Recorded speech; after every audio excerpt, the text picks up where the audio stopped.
qualquer um pode segurar o leme. Mas segurar o leme não é navegar. Navegar é saber onde você está. Saber para onde vai. Saber o que existe entre você e o destino que ninguém mais consegue ver ainda. É enxergar a tempestade antes que ela apareça no horizonte. É calcular o custo da travessia antes de zarpar. É ter a coragem de traçar um curso quando todo mundo ao redor está olhando para o mar e vendo apenas incerteza. Isso é o que separa quem conduz de quem lidera. Bem-vindo ao arquivo oculto da liderança. A quarta lei de John Maxwell nas 21 irrefutáveis leis da liderança se chama Lei da Navegação.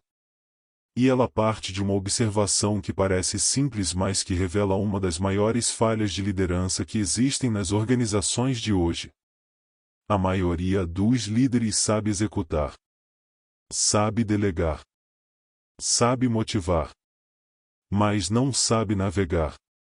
Não sabe traçar o curso antes de começar a caminhar. Não sabe antecipar os obstáculos. Não sabe calcular o custo real do que está sendo proposto. E quando o mar fica agitado, quando a realidade não corresponde ao plano, esses líderes travam. Reagem. Improvisam. E pagam um preço alto por isso. Maxwell diz: qualquer um pode conduzir um navio. Mas é preciso um líder para traçar o curso. O que é navegar na liderança? Antes de ir para os erros e os bastidores, precisamos entender o que Maxwell quer dizer com navegação. Não é apenas planejamento estratégico. Não é apenas visão de futuro. Não é apenas gestão de riscos. É a combinação de tudo isso com algo que raramente aparece nos manuais de liderança. Sabedoria prática. Maxwell identifica que líderes navegadores compartilham uma capacidade específica, e eles conseguem processar informação do passado, da realidade presente e das possibilidades do futuro ao mesmo tempo, e transformar tudo isso em um curso de ação claro para as pessoas ao redor. Eles olham para trás para aprender com o que já aconteceu. Olham ao redor para entender o que está acontecendo agora. E olham para frente para antecipar o que está por vir. E fazem tudo isso simultaneamente. Enquanto todos os outros estão olhando apenas para o problema imediato à frente. Essa é a capacidade de navegação. E ela não é inata. Ela se desenvolve. Mas exige ingredientes muito específicos. Os ingredientes do navegador. Maxwell mapeia o que forma um líder navegador. E cada ingrediente é mais exigente do que parece. O primeiro ingrediente é a experiência. Líderes que navegam bem acumularam situações. Não apenas vitórias. Derrotas, crises, momentos em que o plano foi por água abaixo e foi preciso improvisar no meio do oceano. Cada crise passada é informação. Cada projeto que não saiu como planejado é um mapa de onde os recifes estão. O problema é que experiência sem reflexão não vira sabedoria. Você pode passar por 10 crises e não aprender nada se não parar para extrair o aprendizado de cada uma delas. O segundo ingrediente é a intuição disciplinada. Maxwell faz uma distinção importante aqui. Existe a intuição ingênua, que é o instinto não testado, a sensação de que algo vai funcionar sem nenhuma base real. E existe a intuição disciplinada, que é o instinto afiado por anos de experiência, de reflexão, de exposição a situações complexas. Líderes navegadores confiam na sua intuição. Mas é uma intuição que foi ganha. Não herdada. O terceiro ingrediente é a capacidade de ouvir. Antes de traçar qualquer curso, o navegador consulta. Fala com as pessoas que estão no campo. Com quem conhece o terreno. Com quem já esteve onde ele quer chegar. Maxwell diz que líderes que navegam sozinhos, que traçam o curso sem consultar ninguém, estão navegando com um mapa incompleto. E mapas incompletos levam a naufrágio. O quarto ingrediente é o otimismo realista. Esse é o mais difícil de calibrar. E o mais importante. Um navegador precisa acreditar que a travessia é possível. Sem essa crença, ele não vai zarpar. Mas ele também precisa enxergar os obstáculos reais. Os riscos verdadeiros. Os recursos que realmente estão disponíveis. Otimismo sem realismo é ilusão. Realismo sem otimismo é paralisia. O navegador vive na tensão entre os dois. A história de Ernest Shackleton. Maxwell usa um dos exemplos mais extraordinários da história da liderança sob pressão extrema. Ernest Shackleton. Explorador britânico. 1914. Shackleton liderou uma expedição para atravessar a Antártida. O navio ficou preso no gelo. A tripulação ficou à deriva por meses. O plano original havia sido completamente destruído pela realidade. E aqui está o que separa Shackleton de um líder comum. Quando o plano morreu, ele não entrou em colapso. Não se paralisou. Não transferiu o pânico para a equipe. Ele navegou. Com os recursos que tinha. Com as informações disponíveis. Com o terreno que existia, não o que ele havia planejado. Ele traçou um novo curso. Atravessou mais de 1.300 quilômetros no mar Antártico em um bote salva-vidas. Chegou a uma ilha remota. E foi buscar ajuda. Nenhum membro da sua tripulação morreu. O que Shackleton demonstrou não foi apenas coragem. Foi navegação pura. A capacidade de ler o ambiente real, não o planejado. De calcular o que era possível dentro das limitações existentes. De manter o curso mesmo quando o destino original havia desaparecido. Maxwell usa essa história para ilustrar algo que a maioria dos líderes aprende tarde demais. O plano vai mudar. A realidade sempre vence o planejamento. A questão não é se você vai precisar navegar em águas desconhecidas. A questão é se você vai estar preparado quando isso acontecer. O erro mais comum em zarpar sem navegar. Agora chegamos ao ponto mais sombrio dessa lei. O erro que Maxwell identifica como o mais destrutivo nas organizações.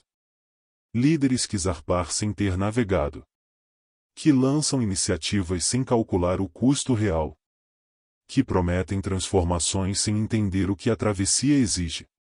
Que criam entusiasmo no ponto de partida sem ter mapeado os obstáculos do meio do caminho. E as pessoas os seguem. Porque líderes carismáticos criam crença. Criam energia. Criam a sensação de que o destino é inevitável. Até que a tempestade aparece. E então fica claro que o entusiasmo não é navegação. Que a visão não basta se não estiver acompanhada do mapa. Que carisma sem competência de navegação é uma receita para náufrago. Maxwell chama isso de armadilha do otimismo ingênuo. O líder que subestima os obstáculos porque quer que sua visão seja verdade. Que não faz as perguntas difíceis antes de zarpar porque as respostas poderiam diminuir o entusiasmo. E que paga esse preço depois. Com a confiança das pessoas que o seguiram. Porque quando o barco afunda, não é apenas o líder que se molha. São todas as pessoas que embarcaram acreditando nele. As perguntas do navegador. Maxwell propõe um conjunto de perguntas que todo líder deveria fazer antes de traçar qualquer curso. Essas perguntas não são glamourosas. Não geram entusiasmo em reuniões. Mas são as perguntas que separam os que chegam dos que naufragam. A primeira pergunta é: qual é o custo real desta travessia? Não o custo que gostaríamos que fosse. O custo real. Em tempo, em recursos, em energia humana, em resistência organizacional. A segunda pergunta é: quais são os obstáculos entre aqui e lá? Não os obstáculos óbvios que qualquer um vê. Os obstáculos que ficam escondidos até que você está no meio do caminho. Os recifes que não aparecem na superfície. A terceira pergunta é: o que acontece se o plano original falhar? Todo navegador precisa de um plano alternativo. Não porque seja pessimista, mas porque respeita a realidade o suficiente para saber que ela raramente segue o roteiro. A quarta pergunta é: quem precisa embarcar nessa travessia e por quê? Navegar com as pessoas erradas é tão perigoso quanto navegar sem mapa. O navegador precisa saber quem tem as competências certas para o tipo de travessia que está sendo proposta. A quinta pergunta é: qual será o impacto de chegar ou não chegar? Qual é o custo de desistir no meio do caminho? Qual é o ganho real de completar a travessia?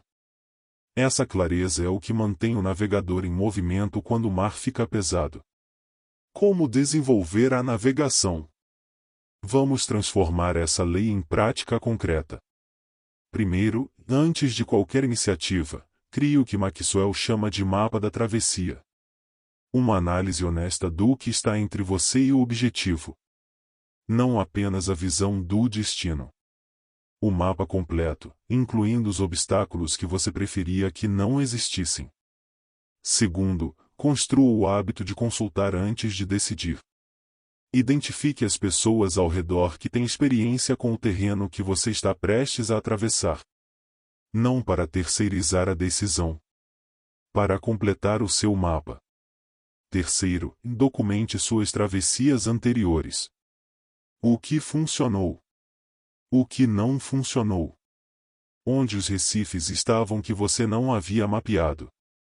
Esse registro é o que transforma a experiência em intuição disciplinada ao longo do tempo. Quarto, pratique o otimismo realista de forma consciente. Para cada iniciativa, liste explicitamente o que pode dar certo e o que pode dar errado, com a mesma honestidade. Se você está sendo mais otimista do que realista, peça a alguém de confiança para fazer a lista por você. Quinto, desenvolva planos alternativos antes de precisar deles. Não como sinal de fraqueza. Como sinal de que você respeita a complexidade do que está propondo e as pessoas que vão embarcar com você. A lei da navegação coloca sobre os ombros do líder uma responsabilidade que vai além do dia a dia.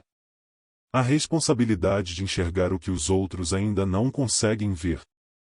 De mapear o que os outros preferem ignorar. De traçar o curso mesmo quando o destino está escondido na neblina. Maxwell deixa uma verdade que pesa. As pessoas embarcam porque confiam em quem está no leme. Essa confiança não é um detalhe. É tudo. E ela se constrói ou se destrói na qualidade da navegação. Então a pergunta é esta. Quando você convida alguém a embarcar na sua visão, você já navegou o suficiente para saber o que está prometendo? Ou você está apenas segurando o leme e esperando que o vento resolva? Esse foi o quarto arquivo. Aqui no Arquivo Oculto da Liderança, não prometemos travessias fáceis. Mapeamos o que está entre você e o líder que você pode se tornar. Inscreva-se. Ative o sininho. O próximo arquivo já está sendo preparado. O arquivo está aberto.